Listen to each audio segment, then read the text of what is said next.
CID. Mister Steve Martin কোথায়? ওপরে conference রুমে। ওর কাছে নিয়ে চলুন। আসুন। তাড়াতাড়ি তাড়াতাড়ি।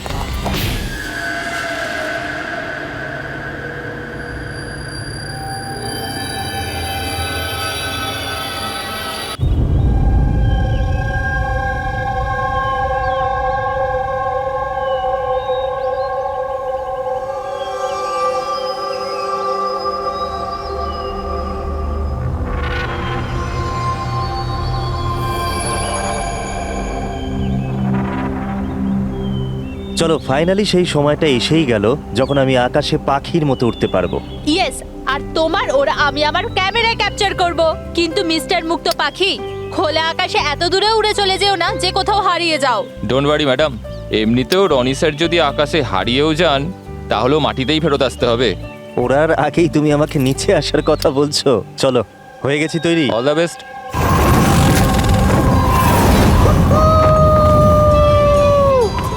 Yes, this is so much fun! Oh my god! Yes, come on, keep going, keep going. Arya, I love you! Roni, I love you two.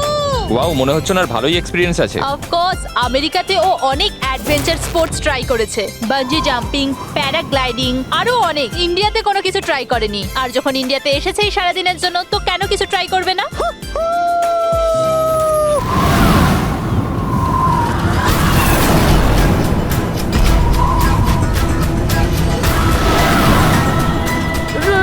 রনির কিছু হয়েছে। জন, রনির কিছু হয়েছে, দেখো।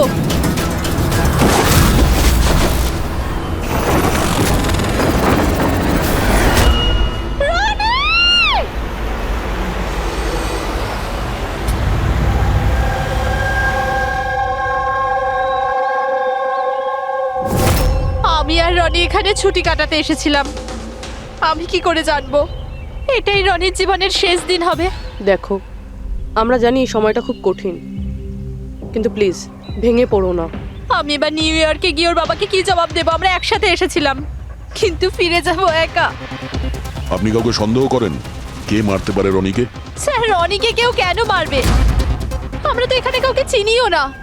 এমনটা নয় তো যে ওর কোনো শত্রু আমেরিকা থেকে ফলো করতে করতে এখানে এসেছিল? না স্যার, রনির কোনো শত্রু এখানে ছিল না। He was such a lively person, সবাই ওকে পছন্দ করতো। তাহলে তুমি বলতে চাইছো এখানে ইন্ডিয়াতে ওর কোনো আত্মীয় স্বজন, বন্ধু বা অন্যান্য কেউ নেই এখানে? এই দেশটা আমাদের জন্য অচেনা স্যার। সবকিছু এই প্যারাগ্লাইডিং এর লোকেরা করেছে। Please arrest them. আপনি আমাকে কেন দোষ দিচ্ছেন? এটা আমাদের রুজি রুটির ব্যাপার, আমি কেন মারতে যাব ওনাকে? তাহলে কে মেরেছে রনিকে? স্যার, এটা তো আমিও বুঝতে পারছি না। 3000 ফুট উচ্চতায় গুলি কি করে চললো? কেই বা চালালো? তাহলে রনি 3000 ফুট উঁচুতে উড়ছিল? হ্যাঁ স্যার, আমি নিজে গিয়ার চেক করেছিলাম, আর কোনো প্রবলেম ছিল না তার মধ্যে। আর ওর আশেপাশে কাউকে উঠতে দেখেছো? আশেপাশে না স্যার, কেউই ছিল না। আকাশ একদম পরিষ্কার ছিল, চারপাশটাও পরিষ্কার ছিল, আর উনি ওনার রাইড এনজয় করছিলেন। কিন্তু হঠাৎ বুঝতে পারলাম না কি হলো, একদম দড়াম করে নিচে এসে পড়লেন। এই যে ক্ষতটা দেখছো, আমার মনে হচ্ছে অনেক দূর থেকে গুলি চালানো হয়েছিল, হয়তো কোনো রাইফেল দিয়ে। হ্যাঁ, রাইফেলই হবে, কারণ যে হাইটে এই উড়ানটা উড়ছিল ওখান থেকে তো কোনো শার্প শুটারই গুলি চালাতে পারে, কোনো রাইফেল দিয়ে।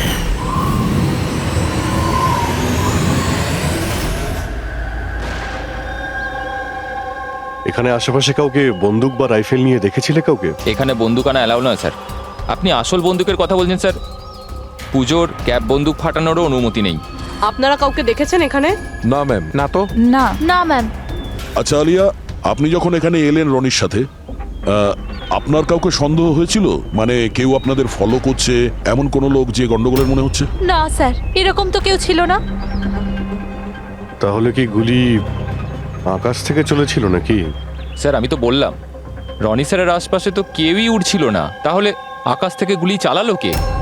হ্যাঁ স্যার, আকাশে কেউ ছিল না। আপনি চাইলে এই ফুটেজগুলো চেক করতে পারেন। এখানে কেউ নেই ওর সাথে।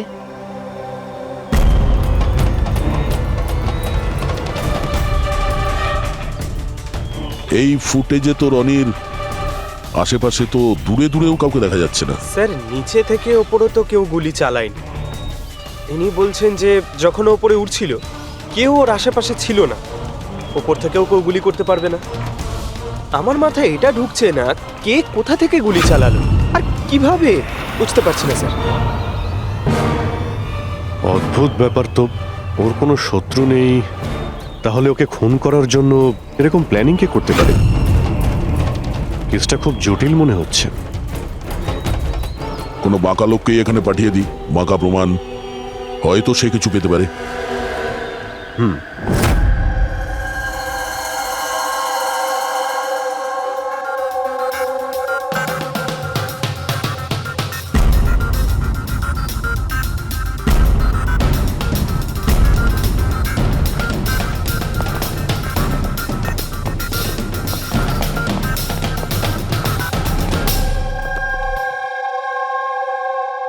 আরে বাহ, আজকে আপনারা দুজনে এমন ভাবে কাজে ডুবে আছেন যে মনে হচ্ছে যে অনেক প্রমাণ আমাদের হাতে দিয়ে আমাদেরকে পাঠাবেন এখান থেকে। অনেকগুলো প্রমাণ, হ্যাঁ, আর যদি একটাও না পাওয়া যেত? সোজা করে বলো না, কোনো প্রমাণ পাওনি, খুঁজে দেখোনি? ডক্টর সালুকে ওই গুলির ব্যাপারে কিছু জানতে পারেননি? আপাতত এইটুকু জানতে পেরেছি ভাই, ওপর থেকে কোনো ইউএফও গুলি চালিয়েছে। শালুকে, তুমি না কোনোদিনই সোজাসুজি করে কথা বললে না। আরে এটা কি, এটা বোঝাও, আমাকে বোঝানোর জন্য এরকম করেছো? হ্যাঁ, বলো। এ দেখো বস, রনি মাটি থেকে 3000 ফুট উঁচুতে উঠছিল, আর ওর গুলিটা লেগেছে তার ওপর থেকে প্রায় 1000 ফুট উঁচু থেকে, আর এই গুলিটা 60 ডিগ্রি অ্যাঙ্গেলে এসে গায়ে লেগেছে। আমার তো ভেবেই কেমন যেন মাথাটা ঘুরছে। আকাশের উপর থেকে কে গুলি চালাতে পারে ওর উপর? এটা কিভাবে সম্ভব? এখনো হয়নি, আরো বাকি আছে বস। এই গুলিটা প্রায় 3 কিলোমিটার দূর থেকে ছোড়া হয়েছে। ভারী অবাক কাণ্ড, তাই না দয়া? 3 কিলোমিটার দূর থেকে গুলি চালানো হয়েছে। 60 ডিগ্রি অ্যাঙ্গেলে রনির গলার ভেতর ঢুকে যায় আড়াআড়ি। তার মানে রাইফেলটা খুব পাওয়ারফুল ছিল মনে হয়। একদম ঠিক বস, রাইফেলটাও পাওয়ারফুল ছিল, আর গুলি যে চালিয়েছে তারও হাতটা পাকা। এত উঁচুতে হাওয়া খুব জোরে প্রবাহিত হয়, আর টেম্পারেচারও কম বেশি হতে থাকে, তবুও লক্ষ্যটা মিস করেনি, একদম নির্ভুল পয়েন্টে গিয়ে লেগেছে। গুলি যে চালিয়েছিল খুব পাকা খেলোয়াড়, ডক্টর, সব শুটার। একদম। আর এইরকম শার্ট শুটার সহজে তো পাওয়া যায় না যে এই কাজটা করে দেবে। কিন্তু স্যার, আমরা সমস্ত ভিডিও দেখেছি। যখন রনি আকাশে ছিল তখন ওর আশেপাশে কোনো প্যারাসুট বা চপার ছিল না স্যার, আকাশ একদম পরিষ্কার ছিল। সেটাই তো বুঝতে পারছি না যে ওই কিলার কোথা থেকে গুলিটা চালিয়েছিল, অথচ আকাশটা পরিষ্কার ছিল। ও কি মেঘের আড়ালে লুকিয়েছিল? আর স্যার ওই গুলিটার থেকে কি জানতে পারলাম? কিচ্ছু পাওয়া যায়নি পুরবি। আমি ব্যালিস্টিক ডিপার্টমেন্টের পুরো ডেটা চেক করেছি, এরকম গুলির তো কোনো রেকর্ডই নেই। স্যার, এই গুলিটা নিশ্চয়ই কাস্টমে বানানো হয়েছে। হ্যাঁ, নিজের মতন গুলিটা বানিয়েছিল। এমন গুলি যেটা 3 কিলোমিটার দূর থেকে চালানো যায় আর সোজা গিয়ে টার্গেটে হিট করে। আর স্যার, এই গুলিটা যখন এত শক্তিশালী, তো এর রাইফেলটাও বেশ স্পেশাল হবে। হ্যাঁ, এক কাজ করা যাক, গুলিটাকে ব্যালিস্টিক ডিপার্টমেন্টে যাচাইয়ের জন্য পাঠাই, দেখি কি রিপোর্ট আসে। আর সে যেই হোক, এত উপরে চলে গিয়েছিল খুন করার জন্যে, এবার ওকে তো মাটিতে নামতেই হবে।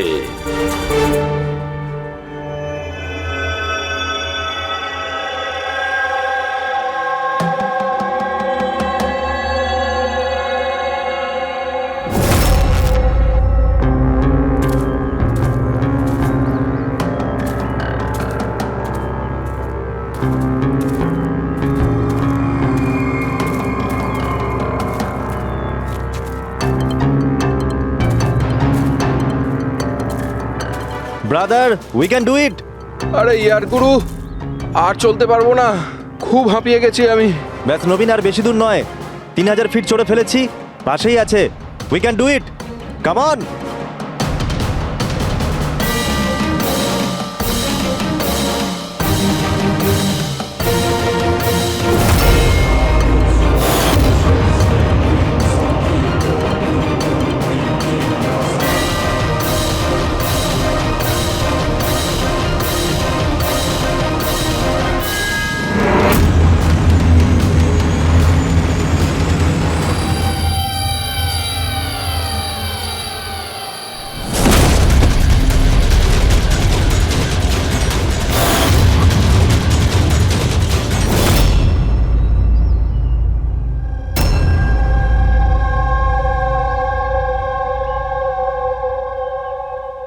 এমন মনে হচ্ছে যে রনির মার্ডারের ফটোকপি দেখছি।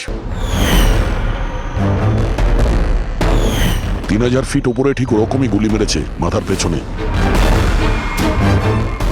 একেও একইভাবে গুলি চালিয়েছে।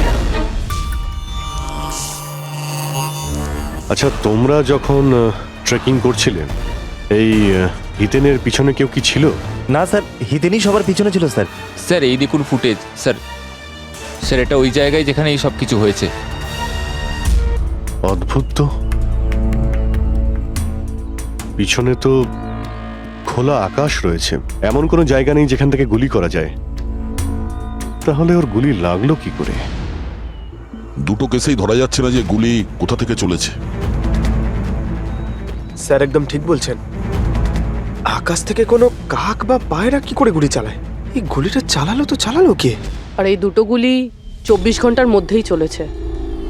আমার মনে হয় এই দুটো কেসের মধ্যে কোনো না কোনো কানেকশন আছে। আচ্ছা, এই হিতেন কি কাজ করতো? স্যার ও কলেজ স্টুডেন্ট ছিল স্যার, মুম্বাই গ্র্যাজুয়েশন করতে এসেছিল স্যার। ট্রেকিং এর অনেক শখ ছিল ওর। অভিজিৎ, বুঝতে পারছি না যে কেউ একজন কলেজ স্টুডেন্টকে মারার জন্য এত প্ল্যান করবে কেন। সেটাই তো, প্রথমে রনি আর এখনই হিতেন। তবে আকাশ থেকে তৃতীয় গুলিতে অন্য কেউ মারা যাওয়ার আগে এই খুনিকে ধরতেই হবে খুব তাড়াতাড়ি। গত 24 ঘন্টায় 2টো খুন হয়েছে, দুটোই যুবক, আর দুজনকে মারার পদ্ধতিও অদ্ভুত। অদৃশ্য খুনি। স্যার দুজনেরই মৃত্যু হয়েছে অ্যাডভেঞ্চার স্পোর্টস করতে গিয়ে। মাটি থেকে 1000 ফুট ওপরে মেরেছে স্যার। কিন্তু স্যার ভাবার বিষয় এটাই যে খুনি এই অ্যাডভেঞ্চার স্পোর্টের সময়টাই কেন বাঁচলো এদেরকে মারার জন্য? ও তো ওদের যে কোনো সময় মারতে পারতো। এত লম্বা প্ল্যান দুটো বাচ্চাকে মারার জন্য? শুধু প্ল্যানিংটাই বড় ছিল না দা, গানটাও বড় ছিল। এই যে এইরকম। এটা কি রাইফেল স্যার? এটা হলো PX-65 রাশিয়ান গান। এটা লং রেঞ্জ। এইরকম বন্দুক দিয়ে মারা হয়েছে। ডক্টর সালুকে, এই বন্দুকটা দিয়ে 3 কিলোমিটার দূরে টার্গেটে কি হিট করা যায়? হ্যাঁ ফ্রেডি, শুটিং রেঞ্জে আমি এটা ট্রাই করে দেখেছি। এর রেঞ্জ 3 কিলোমিটারের বেশি আছে। এরকম বন্দুক তো হয় মিলিটারিদের কাছে থাকবে, আর না হলে উগ্রপন্থীদের কাছে। ঠিক বলেছো বস। আর সেই জন্য আমার মনে হয় এটা শুধুমাত্র মার্ডারের ব্যাপার নয়, বড় ধরনের অপরাধ হতে চলেছে, লার্জ স্কেলে।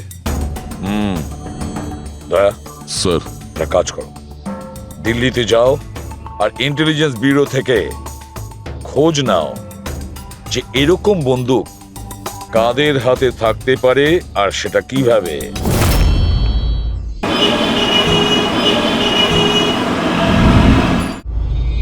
এই সমস্ত খুন এই রাইফেল দিয়েই হয়েছে। আর আপনারা তো জানেনই, এরকম হাই প্রোফাইল রাইফেল তো সবার কাছে থাকে না। আপনি একদম ঠিক বলছেন স্যার। আর যেটা আমাদের দেখা দরকার সেটা হলো এই রাইফেলটা যদি কেউ কিনতেও চায় তাহলে কিনতে পারবে না। এটা একটা কিংবা দুটো পিসে বিক্রি হয় না, বড় অ্যালটমেন্ট হয় এগুলোর। তাহলে কয়েক বছর আগে যে আতঙ্কবাদী হামলা হয়েছিল তার মধ্যে এই ধরনের রাইফেল ইউজ হয়েছিল? হ্যাঁ স্যার। তাহলে আপনাদের কোনো আতঙ্কবাদী গ্রুপের উপর সন্দেহ হয়? আগে হ্যাঁ স্যার, যদি আমাদের সন্দেহ ঠিক হয় তাহলে আমরা জানি যে এর পেছনে ঠিক কার হাত আছে। কার? এই অঞ্চলেই কিছুদিন আগে আমাদের আর্মি অনেক অস্ত্র আটক করেছিল। ওই অস্ত্রের মধ্যে এই রাইফেলটাও ছিল। হ্যাঁ প্রতাপ স্যার, সমস্ত আতঙ্কবাদী মরে গেছে, ওদের মধ্যে একজন পালিয়ে গেছে, তবে আমরা সমস্ত হাতিয়ার আটকে নিয়েছি। ওয়েল ডান প্রতাপ স্যার। আর যে টেররিস্টরা পালিয়ে গেছে তাদের সম্পর্কে সমস্ত পোস্টকে অ্যালার্ট করে দাও। তাহলে এই কাজ ওই আতঙ্কবাদীর হতে পারে যে পালিয়ে গিয়েছিল ওখান থেকে। হ্যাঁ স্যার। আর আমাদের ইনফরমেশন অনুযায়ী এই আতঙ্কবাদী গ্রুপ খুব বড় একটা কিছু করতে চলেছে। বোধহয় এটাই সেটা শুরু। এই দুটো অপরাধ সাধারণ কোনো খুন নয়, এটা নিশ্চয়ই কোনো বড় সড় ষড়যন্ত্র, কোনো দুষ্কৃতী আক্রমণ ঘটতে চলেছে। হ্যাঁ স্যার। আর এই খুনগুলোকে আটকানোর জন্য প্রথমে আমাদের আকাশ থেকে চলা গুলির রহস্য ভেদ করতে হবে স্যার। আর এই রহস্যের কিনারা করার জন্য সবার আগে আমাদের এটা জানতে হবে যে এই আতঙ্কবাদীরা রনি আর হিতেনের মতো সাধারণ লোকের হত্যা কেন করলো। আচ্ছা, এমন কি কমন আছে এই দুটো কেসে? স্যার দুটো মার্ডারই আকাশে হয়, দুবারই গুলি উপর থেকে চালানো হয়েছে কোনো পাওয়ারফুল রাইফেল দিয়ে। এটা প্রফেশনাল সব শুটারের কাজ হবে। আর স্যার এই দুটো কেসেই কোনো ভ্যান্টেজ পয়েন্ট নেই, আর এমন কোনো জায়গা নেই যেখানে বসে খুনি এই দুজনকেই গুলি করতে পারে। তেমন কোনো জায়গা ছিল না, তেমন কোনো জায়গা ছিল না। খুন করার এটাই মূল কারণ নয় তো? তাহলে স্যার আপনি বলতে চাইছেন যে খুনির কাছে বসে গুলি চালানোর কোনো জায়গা ছিল না, আর ও এটা শিওর হতে চেয়েছিল যে টার্গেট যেন কোনোভাবেই মিস না হয়, সেই জন্যই ও এদের উপরে প্র্যাকটিস করছিল। Exactly Abhijit, exactly. সে গুলি ছোড়ার প্র্যাকটিস করছিল। তার মানে স্যার ওর আসল টার্গেট অন্য কেউ? স্যার যদি কোনো ভ্যান্টেজ পয়েন্ট নাই থাকে তাহলে ও গুলি চালাচ্ছিল কোথা থেকে? পঙ্কজ, উত্তরটা তোমার প্রশ্নের মধ্যেই লুকিয়ে আছে। আচ্ছা এটা বলো, আমরা মানুষ ডানা ছাড়া আকাশে কিভাবে ওড়ে? স্যার এরোপ্লেন বা হেলিকপ্টারের মাধ্যমে। ব্যাস, তুমি তোমার উত্তর পেয়ে গেছো। কিন্তু স্যার ওখানে ওই ক্রাইম সিনে আকাশের ওপর কোনো চপার তো ছিলই না স্যার, না কোনো কেবল কার ছিল ওখানে। তাহলে অন্য কিছু থাকবে, অন্য কিছু থাকতে পারে।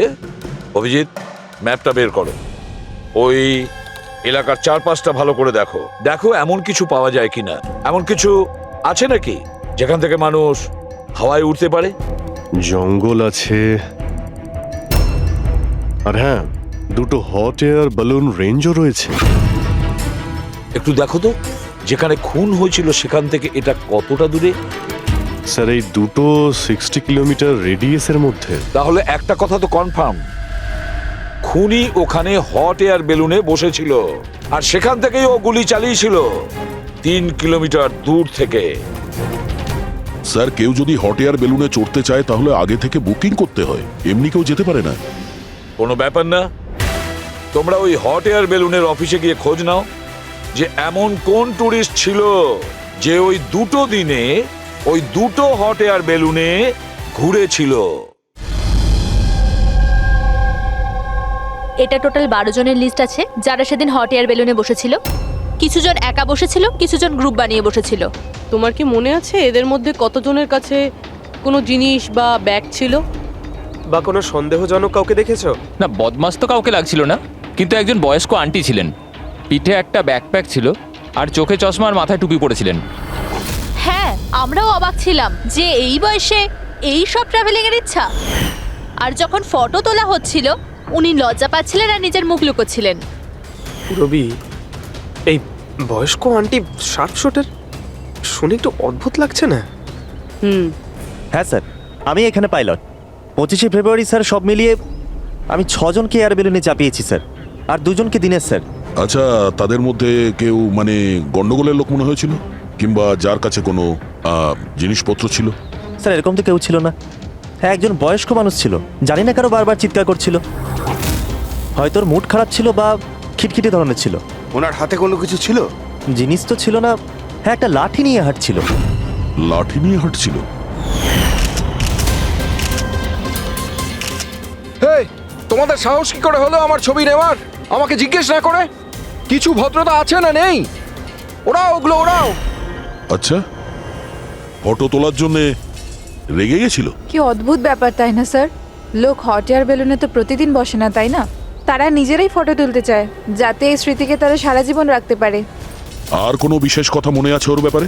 স্যার জানি না বলাটা ঠিক হবে কিনা। না না বলো, যেটা মনে আছে খুলে বলো। ওনাকে হাঁটতে দেখে মনে হচ্ছিল না যে ওনার লাঠির প্রয়োজন আছে, কিন্তু তাও উনি লাঠি নিয়েই চলছিলেন।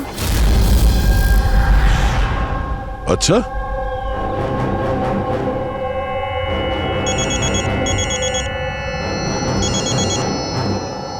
হ্যাঁ স্যার। কিছু জানতে পারলে? স্যার এখানে একজন বয়স্ক মহিলা এসেছিল, আর তার হাতে একটা ব্যাকপ্যাকও ছিল। আর হ্যাঁ, ওই মহিলা ছবিও তুলতে চাইছিল না। আচ্ছা, এখানেও একজন বুড়ো লোক এসেছিল হট এয়ার বেলুনে চড়তে লাঠি নিয়ে, আর তারও ফটো তোলায় আপত্তি ছিল। স্যার এই বয়স্ক মহিলা আর বয়স্ক লোক একই ব্যক্তি নয় তো?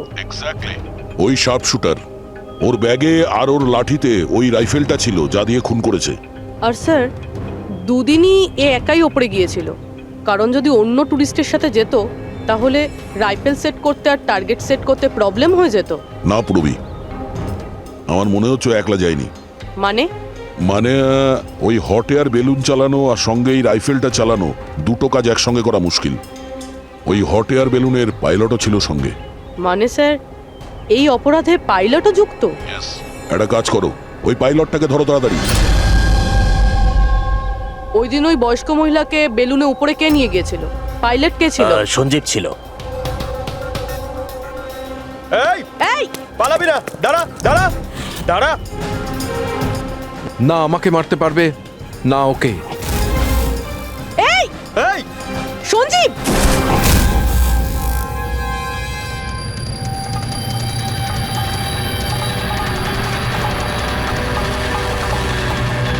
আরে তো প্রাণ দেওয়ার জন্য একদম তৈরি ছিল। এটা কোনো ছোটখাটো মার্ডার নয় পঙ্কজ, অনেক বড় মিশন। যদি তাড়াতাড়ি আটকানো না যায় তাহলে বড় সড় বিপদ হবে। আচ্ছা গীতা, 24শে ফেব্রুয়ারি যে লোকটা গ্রুপে যেতে চাইছিল না, একলা যেতে চাইছিল, ওর পাইলট কে ছিল? কে নিয়ে গেছিল? সোলো ট্রাভেলারকে তো দিনেশ নিয়ে গিয়েছিল। অদ্ভুত ব্যাপার দিনেশ, এতক্ষণ ধরে চুপ করে আছো, কিছু বলছো না কেন? তোমরা আমাকে ধরতেই পারবে না।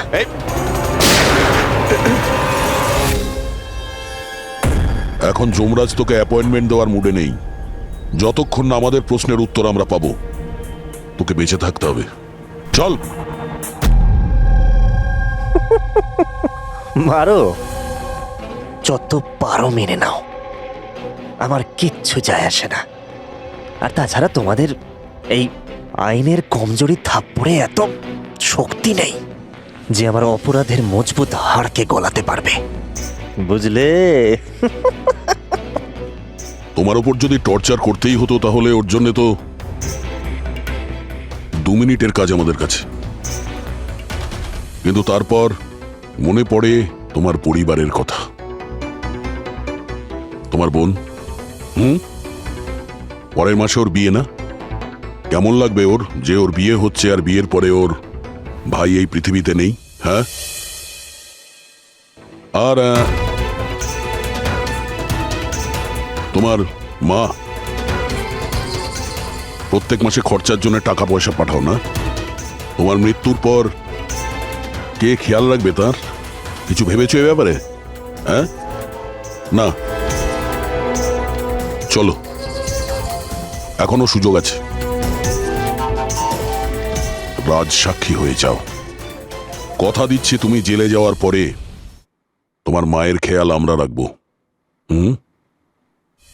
সত্যি? মানে পুরো খেয়াল রাখবে? পুরো খেয়াল? হ্যাঁ, তোমার মায়ের পুরো খেয়াল রাখা হবে। তুমি শুধু এটা বলো কার জন্য কাজ করো। তোমার বসের নাম কি? বলে দেব? সত্যি বলে দেব? হ্যাঁ বলো। আমি যার জন্য কাজ করি না, যে আমার বস, স্যার, তার নাম হলো এসিপি প্রদ্যুম্ন।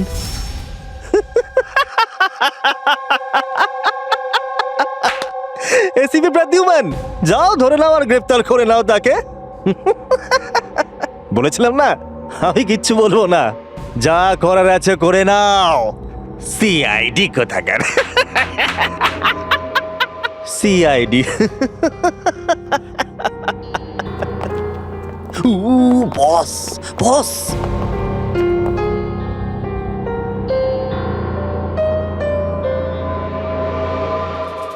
কোনো ব্যাপার না, কিচ্ছু বলতে হবে না। এখন না তোমাকে কিছু জিজ্ঞাসা করব, কিছু বলার জন্য তোমাকে আমরা জোর জবরদস্তিও করব না, কিচ্ছু করব না। শুধু একটাই কাজ করব, আমরা তোমাকে ঘুমোতে দেব না। শুতে দেবেন না? এমনিতেও আমি জেগে থাকলেও আমি আপনাদের কিছুই বলবো না। কোনো প্রয়োজন নেই, কিচ্ছু বলো না, কিন্তু আমরা শুতে দেব না তোমাকে। ওকে ভাই দয়া, আমি এটা শুনেছিলাম যে মানুষ কোনো কিছু না খেয়ে অনেক দিন সার্ভাইভ করতে পারে, কিন্তু না ঘুমিয়ে। কত কষ্ট হবে এই বেচারার। তোর বাঁচাটা খুবই মুশকিল, আমি এসব দেখতে পারবো না।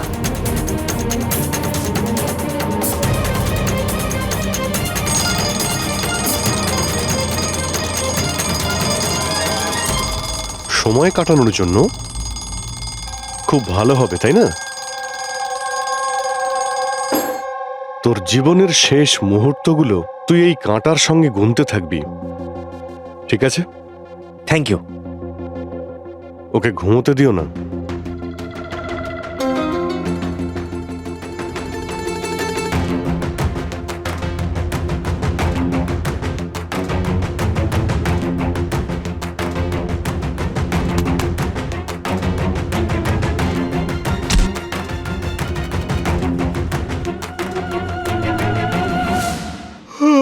ফ্রেডি স্যার, আরে কোথায় আছেন আপনি?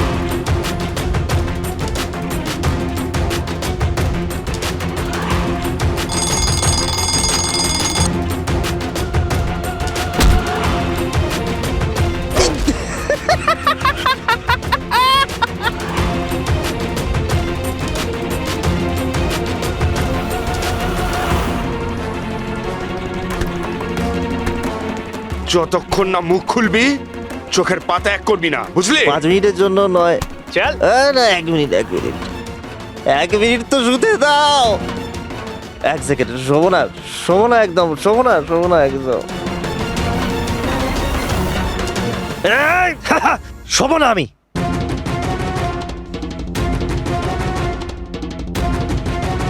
এবারও ভেঙে পড়বে।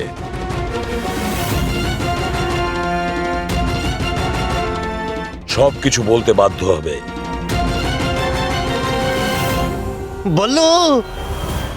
বললো তুই শুবি না, ওঠ।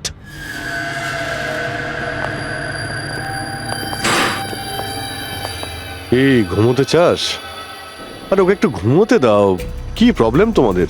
ঠিক আছে, তোমাকে ঘুমোতে দেবো আমরা। আগে বলো যে তোমাদের গ্রুপের প্ল্যানটা কি? এই, হ্যাঁ বলছি। আমার নাম দীনেশ নয়,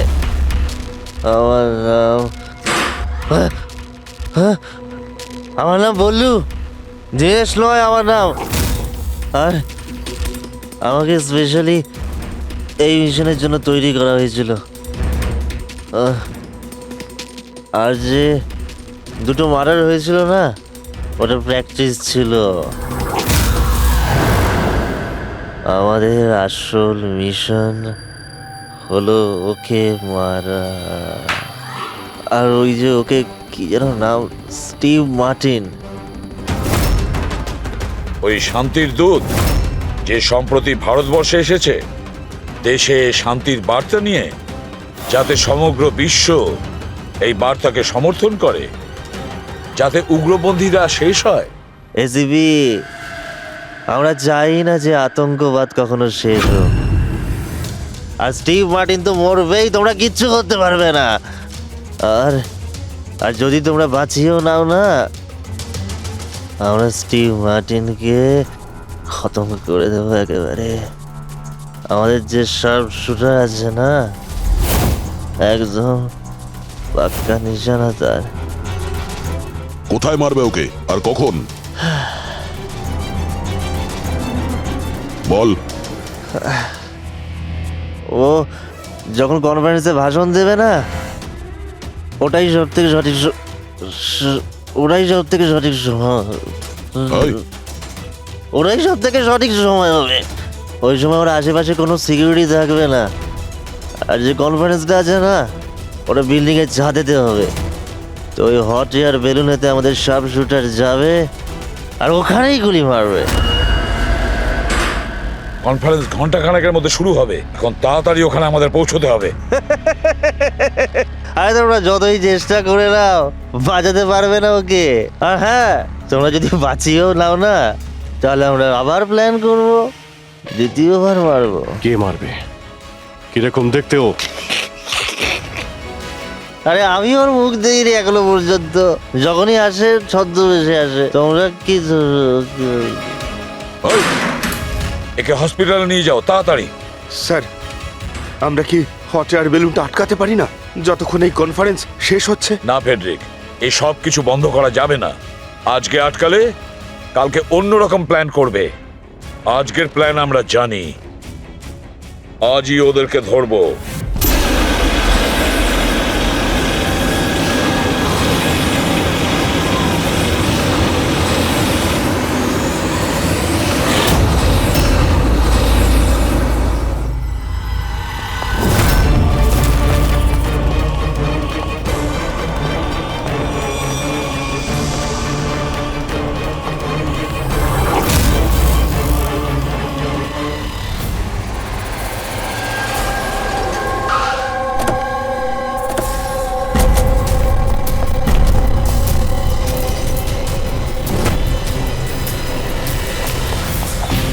সিআইটি মিস্টার স্টিভ মার্টিন কোথায়? ওপরে কনফারেন্স রুমে। ওর কাছে নিয়ে চলুন, আসুন। তাড়াতাড়ি। তাড়াতাড়ি।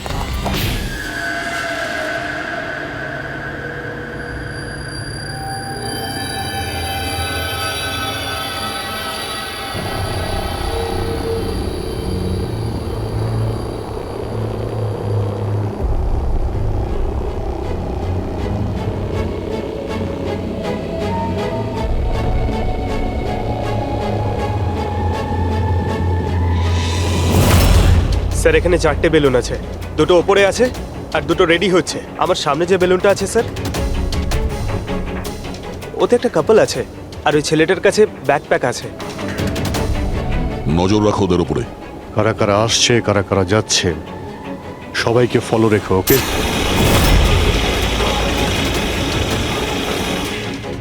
স্যার ওদের বেলুন টেক অফ করেছে। হ্যাঁ,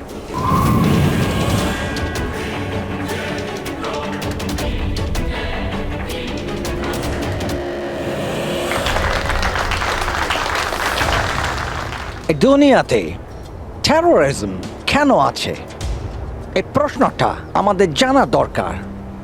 আর এই টেরোরিজম তখনই বন্ধ হবে যখন সব দেশ একসাথে ভাই ভাই হয়ে থাকবে।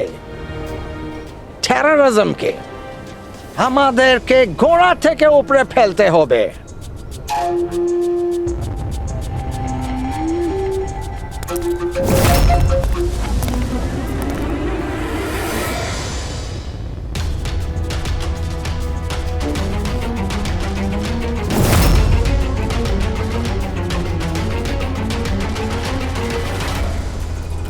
দুজন মিউজিশিয়ানকে দেখছি, ওরার জন্য তৈরি হচ্ছে।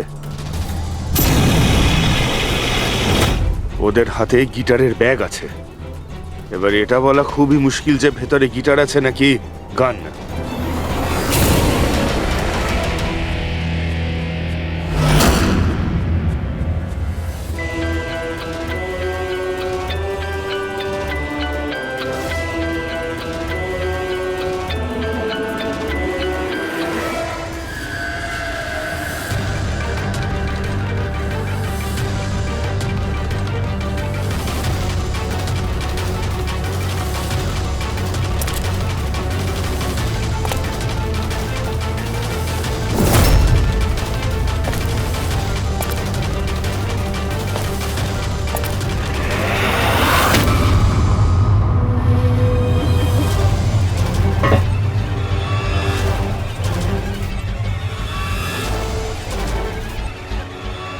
স্যার আরও একটা লোক এসছে, ওর কাছে একটা ব্যাকপ্যাক আর একটা ক্রাচ রয়েছে। অপেক্ষা করা যাক।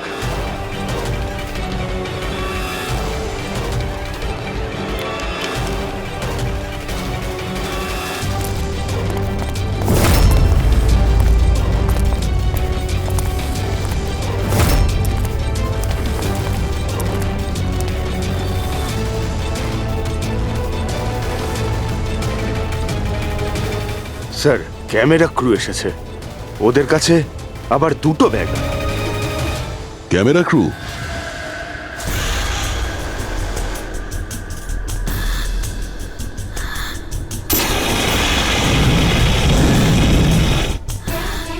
ওদের দিক থেকে নজর সরিও না, নজর রাখো ওদের উপরে।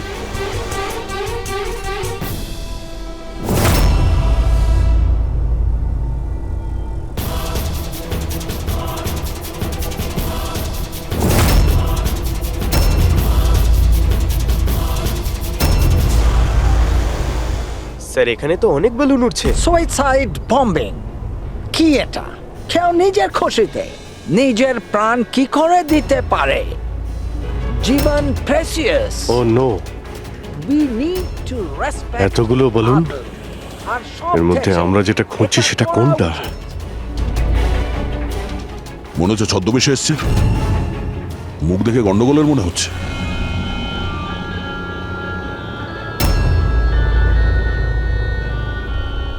দয়া, ওই দুটোর উপর নজর রাখো। আমরা যেন সব সময় একটা কথা মনে রাখি, ওয়ার্ল্ড ওয়ার 1 আর ওয়ার্ল্ড ওয়ার 2। এটা তো গিটার। হচ্ছে কি এখানে? উপরে গিয়ে এরা মিউজিক বাজাবে নাকি? বাকি সমস্ত বেলুন তো চলে গেছে, একটাই আছে। মানে স্যার খুনি এই বেলুনের মধ্যেই রয়েছে? Wait and watch. মানে স্যার খুনি এই বেলুনের মধ্যেই রয়েছে? এরা তো নিজেদের জায়গা থেকে নড়ছে না। Camera crew. স্যার এ কোথায় গায়েব হয়ে গেল?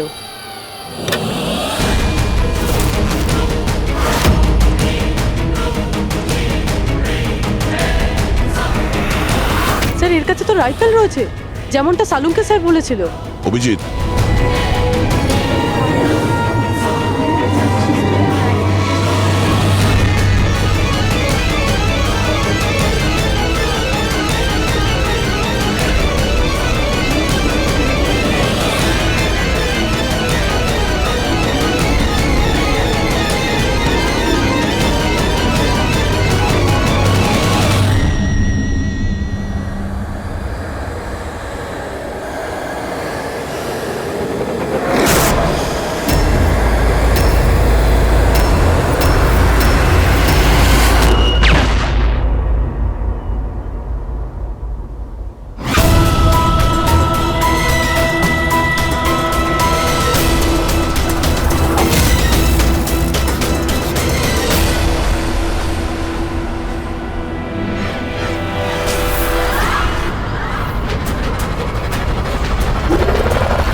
Mister Steve, your life in danger. আপনার জীবনের সংশয় আছে।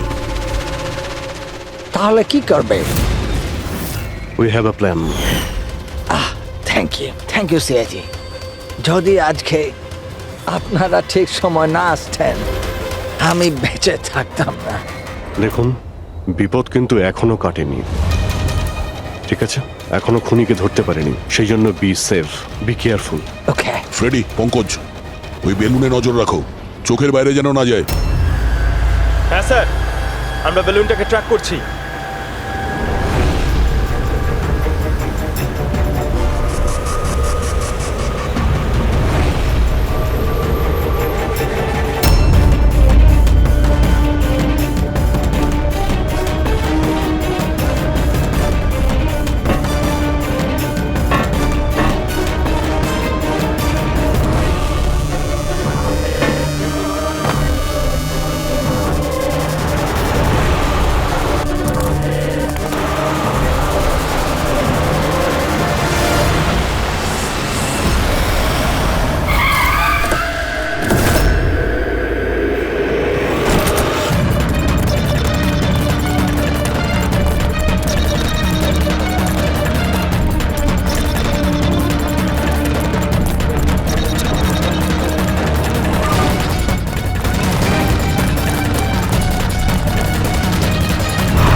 হ্যাঁ পুরবি। Good job, congrats. ওরা ধরা পড়েছে মিস্টার অভিজিৎ? হ্যাঁ, এখনই ধরা পড়ে গেছে। Yes, well done.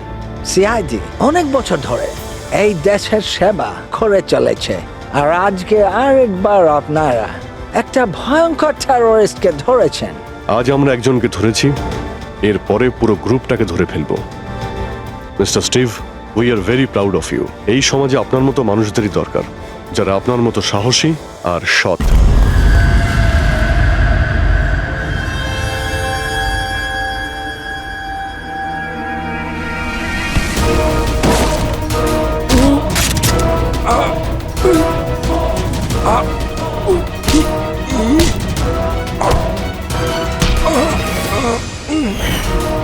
তাহলে তুমি ছদ্মবেশে রনি আর হিতেনকে মেরেছো? তোমার মতো একজন সব সুপার জেলের ভাত খেয়েও ফাঁসির অর্ডার আসার আগে পর্যন্ত। তোমার কি মনে হচ্ছে তোমরা আমাকে ধরে নিয়েছো তো স্টিভ প্রাণে বেঁচে যাবে? কখনো নয়। আমাদের ক্ষমতা এত বেশি যে তোমাদের আইন এটা খুঁজতে খুঁজতে হাঁপিয়ে যাবে, কিন্তু আমরা শেষ হব না। শেষ হবে তোমাদের এই দেশ। শোন ছারপোকা, আমাদের দেশের উপর অনেকে খারাপ নজর দিয়েছে, আবার চলেও গেছে। জানিস আমাদের দেশ কত বছর স্বাধীন হয়েছে? ৭৪ বছর। আর এই ৭৪ বছরে আমাদের দেশের জওয়ানরা জানি না কত আতঙ্কবাদীকে মেরেছে। আজ তোর পালা, কাল তোর সঙ্গীদের পালা। আমাদের দেশ থাকবে, খুব ভালোভাবেই থাকবে। আর এই দেশ থেকে যদি কোনো জিনিস চলে যায়, সেটা হলো আতঙ্কবাদ। বুঝেছিস? আতঙ্কবাদ।